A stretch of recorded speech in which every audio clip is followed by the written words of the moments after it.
Now this is a story all about how my life got flipped, turned upside down. And I'd like to take a minute, just sit right there. I'll tell you how I became the prince of a town called Bel Air. We interrupt this broadcast to bring you something much more interesting. I want you to imagine yourself standing before a door. It is an odd yet inviting door. You unlock this door with the key of your imagination. When you open this door, you find yourself in a strange new world. A world made of horror, adventure, and fantasy. A world that pushes the boundaries of what you know and what you don't. To all those that pass through the door, I bid thee welcome, for you are now in the realm of the Geek Zone.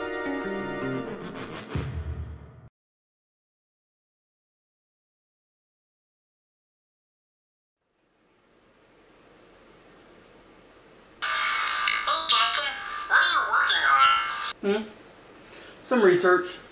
I'm trying to discover a way to use black holes as a gateway to another dimension. You have been working for the last 4 days straight.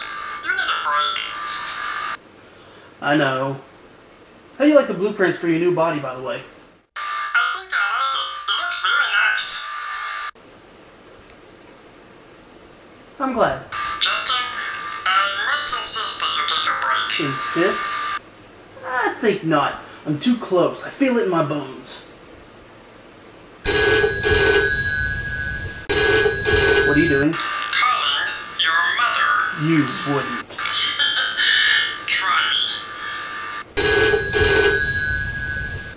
Hello, Justin? Is that you? Fine. Just hang up. Sorry, wrong number. Well, what am I supposed to do while taking a break? You had a review due today. Why don't you do that? Fine. Roll camera. Hello there, fellow geeks, and welcome to the Geek Zone. I'm your host, Justin Sutherland. Today, let's dive into a game that is a cult classic and see how many people I can tick off with my review. Let's dive into 007 GoldenEye for the Nintendo 64. GoldenEye 007 is a first-person shooter video game developed by Rare and based on the 1995 James Bond film GoldenEye. It was published by Nintendo and was exclusively released for the Nintendo 64 video game console in August 1997. The game features a single-player campaign in which players assume the role of British Secret Intelligence Service agent James Bond as he fights to prevent a criminal syndicate from using a satellite weapon to cause global financial meltdown, and a split-screen multiplayer mode for up to 4 players. Developed over 2.5 years by an inexperienced development team, GoldenEye 007 was originally intended to be an on-rail shooter inspired by Sega's Virtua Cop, before being redesigned as a first-person shooter. The game introduces several innovations to the genre, including a zoomable sniper rifle, stealth elements, and a multiplayer deathmatch mode on a console.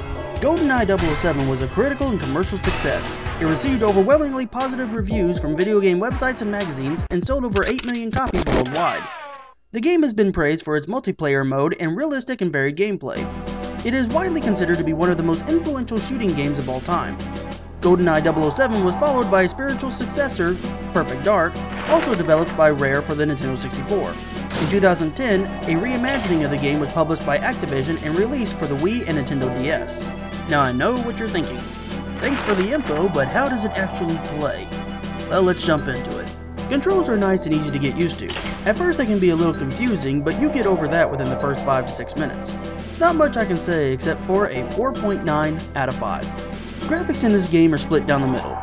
On one hand you have the guns, the atmosphere, and special effects, like when you shoot a wall you actually see bullet holes, and so on. That would get a 4.8 out of 5. But when you have the people suck worse than the remake of True Grit. It appears they wanted to make the people look realistic, and as for the heads, they did a good job, but the bodies look like a creepy knockoff of Barbie dolls. Now, I know it's the Nintendo 64 and graphics were limited, but compare it to games like Glover, Buck Bumble, and Super Mario 64, or even, dare I say it, Superman 64. When compared to these games, the people graphics get a 1 out of 5. So I split the difference, graphics get a 2.9 out of 5. Pickup and play factor is worse than if you were to be sat on by a rhino. I beg your pardon, madam, but get off! Simba? Nala! There is no tutorial in this game, so you are immediately dropped into a hostile environment with no help, and guess what? You are about to have people shooting at you. As you can see from my gameplay, which is the first time I have ever played it, it took some getting used to. A tutorial would have been very nice and in this game, very needed. Pick Up and Play Factor gets a 3 out of 5 for not being too hard, but not helping either. The replay factor isn't bad, but it isn't high either. On the one hand, the longer you play, the more you randomly and by luck alone, or internet, you figure things out, which makes you feel like awesome sauce when you do.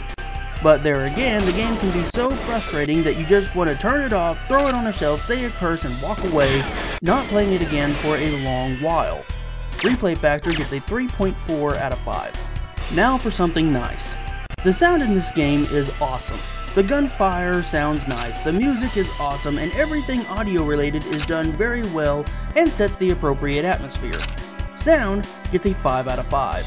The story closely follows the movie, so close that it is practically the same thing. I don't have a major problem with this, but if you have ever seen the movie, then you know what to expect and there won't be any surprises.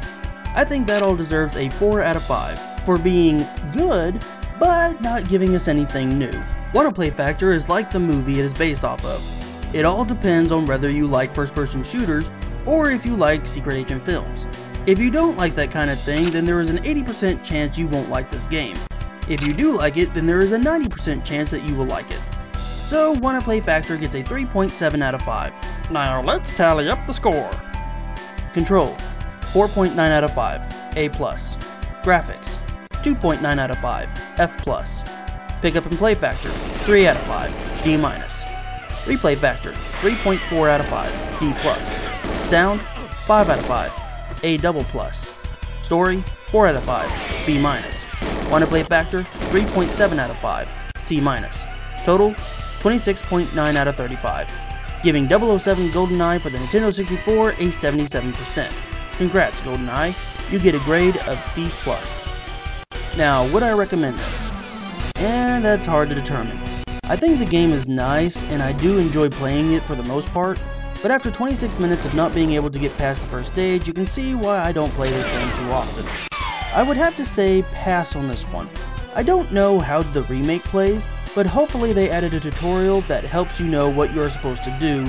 Well, that does it for this review.